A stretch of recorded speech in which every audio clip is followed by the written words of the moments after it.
Hello, my friends. So last week we discussed water. This week we're going to discuss food because I believe what you put in your body has a profound impact upon how you experience your world. So to do this, to properly examine this topic, which I get asked a lot of questions about this, so I want to put a lot of them to rest right now, all right? Because there's a lot of misinformation out there, or maybe not even misinformation, just people who have good intentions, but they're just misinformed, or they've read something somewhere, so they regurgitate it as fact.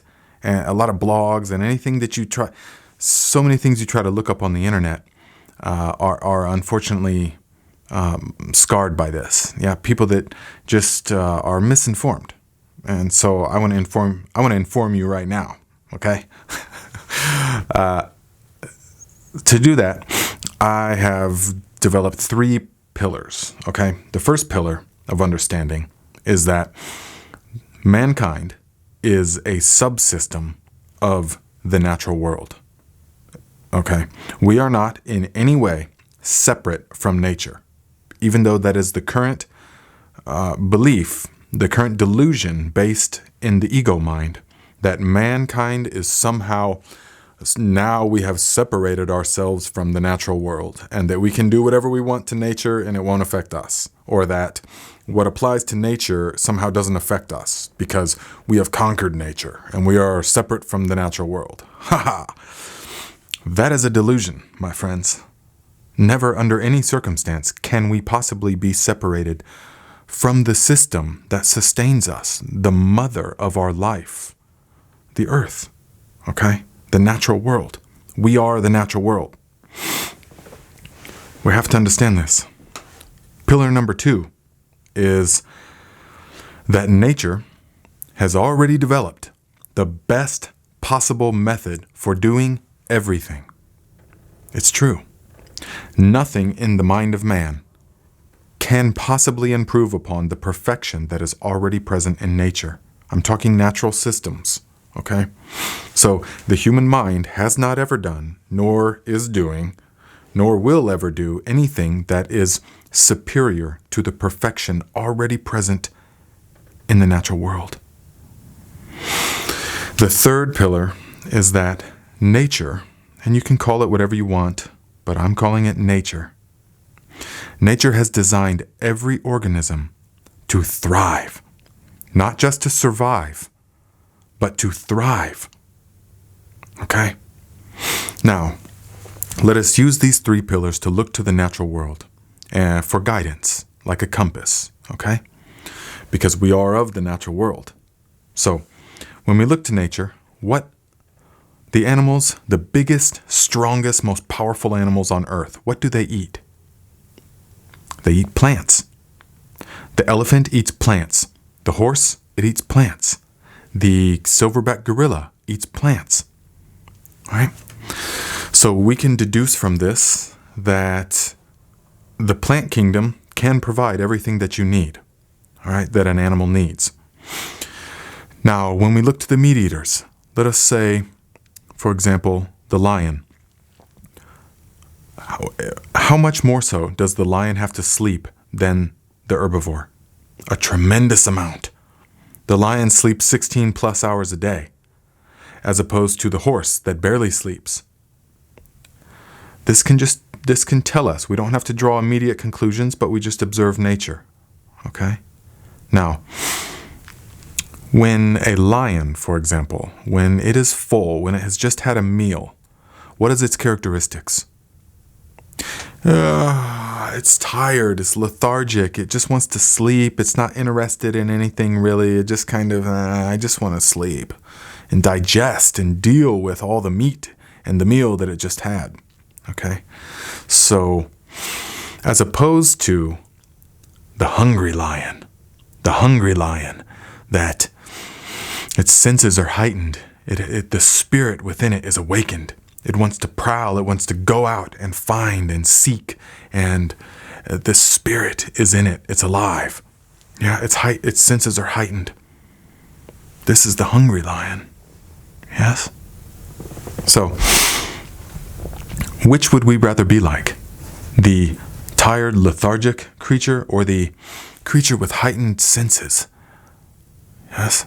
So, using pillar 1, what is this telling us? All right. It's telling us that for the most part, plant-based is superior to meat-based. This is just observing nature. This is my own conclusion. All right. For the most part, not strictly vegetarian or anything, but limited quantities of meat is best for our system. And you can tell we are predators, yes, we have the fangs, but we're not meat eaters. We're not carnivores by any means. So we've adapted. The superpower of the human being is adaptation. And so we have adapted way outside of our range of where we are originate from, yeah, because we have the power to adapt. And so for that reason, we can eat meat when necessary. It's not a problem. But to make a diet daily of meat has a profoundly toxic effect on the human body. So we can, and then also meal timing. All right. So we can, by looking to nature, we can conclude that it is best to eat mostly plant-based, and we're now calling it intermittent fasting. Although we used to just call it, in the days of our ancestors, we used to just call it life. Okay? You didn't know when the next meal was coming. You didn't have a refrigerator constantly full of food and constant food everywhere you're looking, this onslaught of food. No. And even in cultures that still live closer to the land, they eat one large meal a day. And then that's pretty much it. They don't just have big, full breakfast, full lunch, full dinner. The system is always having to be burdened with the task of digestion. All right, so try it, my friends. Try intermittent fasting. It's I'll never have it any other way. Since implementing this for a number of years now, I eat one large meal a day over the course of like 2 hours in the evening, and then pretty much don't eat anything else. It takes some getting used to, but man, you just feel so light and pure and full of energy. It's like the sleepy lion thing I'm talking about, as opposed to the one on the hunt. Yeah, try it. So, the second pillar, okay, nature has already developed the finest method for everything. Now, when we use that and look to nature, we see that every creature was designed to eat whole food in its natural state. No creature was designed to eat laboratory chemicals arranged by the mind of man. All right? So no combination of chemicals in any type of way that man has arranged can possibly improve upon what nature has already designed. We have to understand this. Nothing that man can create can ever improve upon what has already been designed by the ultimate designer. Okay? Supplements, vitamins, all right? So there's just so much insanity in the processing of foods nowadays. They take the food and strip it down and strip out so many things and process it and then realize that it's a dead, lifeless substance. And so at the very end, add in a bunch of chemicals that we call vitamins in combinations that man has come up with in laboratory forms. It's pure insanity. Okay? Whole foods in its natural state. Think, why could your grandparents or your great-grandparents, why could they eat whatever they want and remain thin? And many of them smoke and drank sometimes, and many of them didn't live the picture of health that they were not the picture of health. Okay? But yet they were healthy, all right? They were not obese. They didn't have these massive rates of diabetes and cancer and heart disease and autism and all of the other stuff that comes with it, because they were eating food that was much closer to its natural state, in nutrient-dense food, because the soils hadn't been mined like they are now. The soils every year are producing food that is less and less full of nutrients. Less and less nutrient dense. Okay? This is a process of modern insanity agriculture. So, there's so much I could say on all of this, but I try to keep it to the point. So, number 3, nature has designed everything to thrive. And if it's not thriving, something is out of balance. So we have been conditioned to not listen to our feedback loop anymore. All right, what's a feedback loop? Now, if I stick my hand over a flame and I get burned, the pain is a feedback mechanism. Okay, I don't stick my hand over the flame and then go, oh shit, it's really painful. I better take a painkiller. Oh, okay, to get rid of the pain. No. You use the feedback mechanism and remove your hand. That's what it's there for. Now, in exactly the same way, everything that ails us is a feedback mechanism because everyone is designed to thrive. So a headache, it is a feedback mechanism saying, son, you need to drink more water, or you need to quit having this toxic conversation with whoever you're having, or you need to remove yourself from this headache or nausea-inducing smell that is permeating the atmosphere, or you need to do something, change your environment. That's what it's trying to tell you. Okay, acid reflux, which is very common nowadays.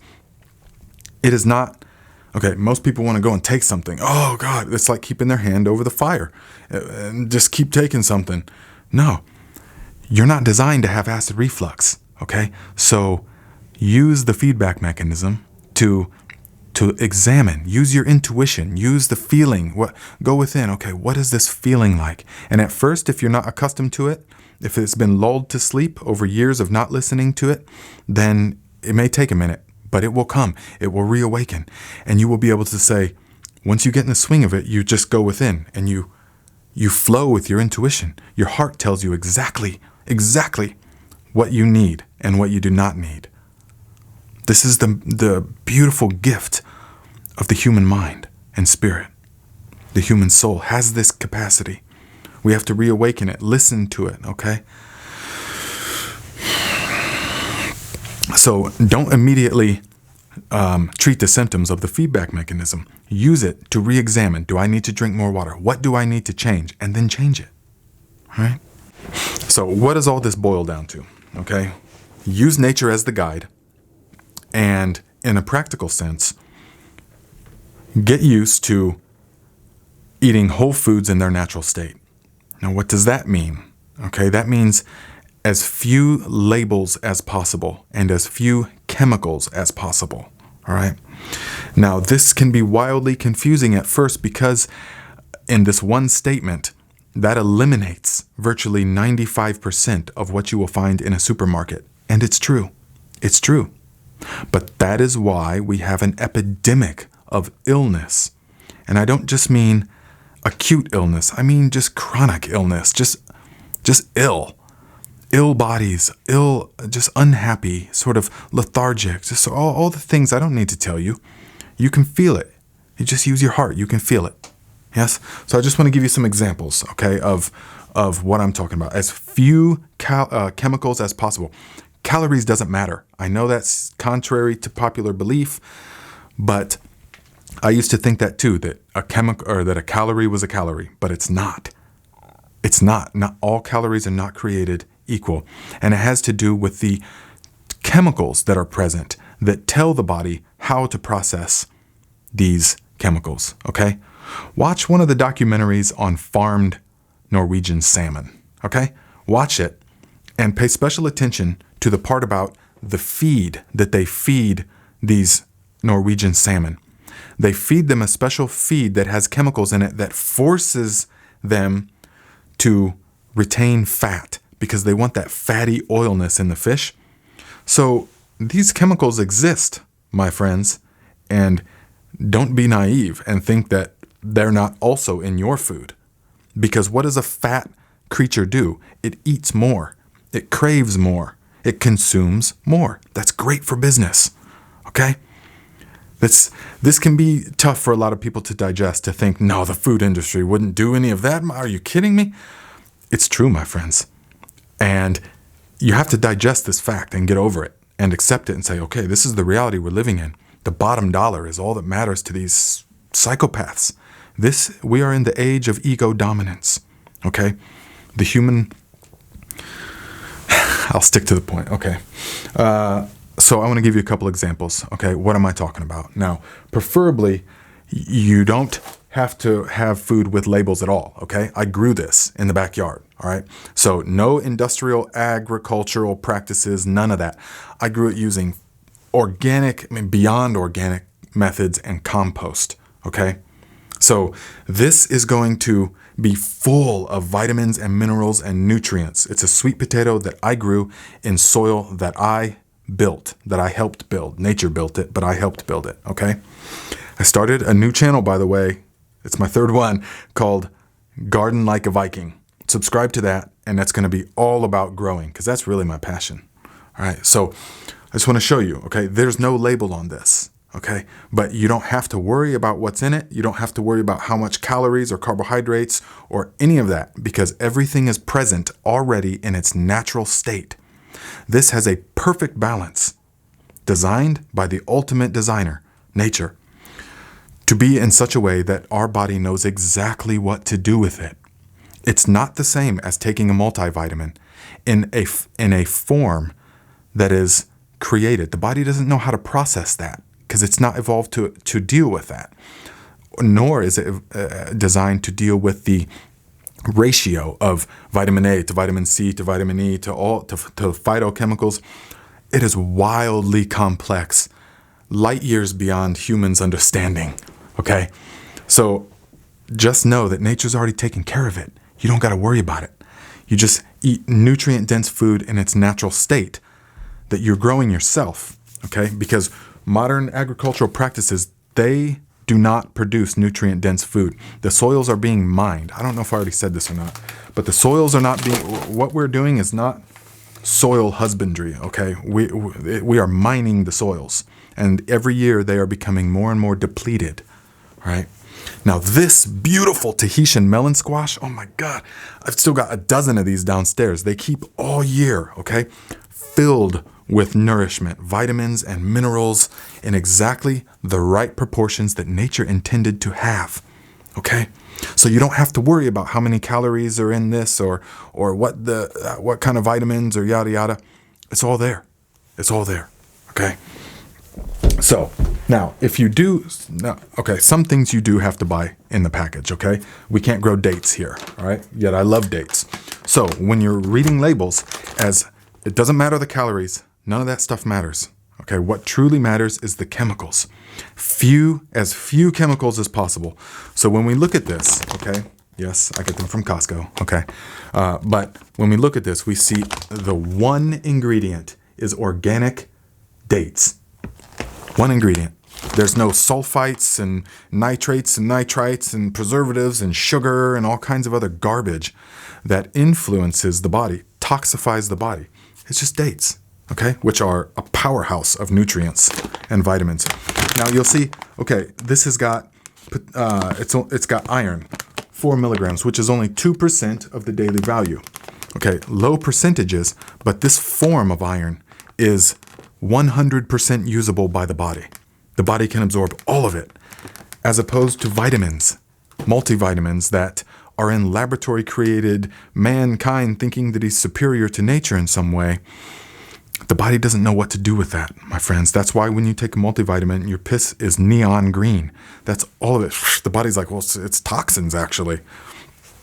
I'm not against multivitamins. I'm just saying, if you eat like this, you don't need them because you feel so fantastic, because it's the way nature intended. So look, here's 2 examples, okay? Now, someone gave me this, okay? I didn't buy it. This is no stir, natural, creamy peanut butter spread, okay? Now, even though it's natural or whatever you look at it, okay, what's the ingredients? Peanuts, sugar, palm oil, salt, okay? Now, why does it need all that? Sugar, palm oil, salt. That's going to toxify the body. The body doesn't know what to do with palm oil. It doesn't need this kind of salt. It doesn't need more sugar, all right? It's peanut butter.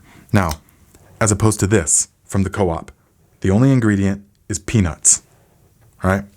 Peanuts, that's the only ingredient. The body knows exactly what to do with that. So we don't have to worry about how much fat is in it or how it tastes, because the body will become adjusted to the difference in taste. At first, it's going to be like, oh, this isn't good. Give it time. This is what the body is designed to consume. Now, if you have to get some kind of packaging something, look, the only ingredient, organic corn. Organic whole grain corn. That's what's in this cornmeal. So cornbread, I make just with that, just with the cornmeal. Right? Now, kidney beans. Yes, no packaging. They're just pure organic kidney beans. So you get the idea, my friends. Now, someone gave me this as well. Here's a can of tomatoes. And in this can is tomatoes, tomato juice, citric acid, calcium chloride. Now, I know that doesn't seem like a big deal, but that could never in any way hold a candle to this jar of pasta sauce that I have canned, that I grew in the backyard, with basil that I grew and all different kinds of other things I grew in the garden. Okay? Nothing can compare to that because it's full of nutrients in its natural state. All right, I think you get the point, my friends, and I think I'm going to run out of time here on this battery, so I'll bring it to an end, but I want you to begin thinking in this way, all right? Count the chemicals. Go a whole day in your diet, depending on where you are in your practice or depending on your lifestyle. Count how many chemicals you consume during a day. I think you'll be shocked, okay? And so all we need to do, the only advice you ever need, is to eliminate chemicals from your diet, preferably completely or as close to zero as possible. Check out the video I made, 20 Foods to Stock Up Now. Okay, that has a very good overview of how I eat, just naturally anyways, and that's going to give you a very good idea of as far as what to eat. All right, if you have any questions, let me know. Don't forget, I got 2 other channels. The one is the Saga of Nate Murray. That is the story. Yeah, I'm doing narratives and stuff about 10 years traveling and all that. Okay, it's interesting. And it explores different truths through storytelling. The 3rd channel I just created, Garden Like a Viking, is all about growing, where we're going to be doing all kinds of stuff like this. So I hope you got something from this, my friends. If you did, hit the like button and leave me a comment. Let me know what you thought. Okay? What did I miss?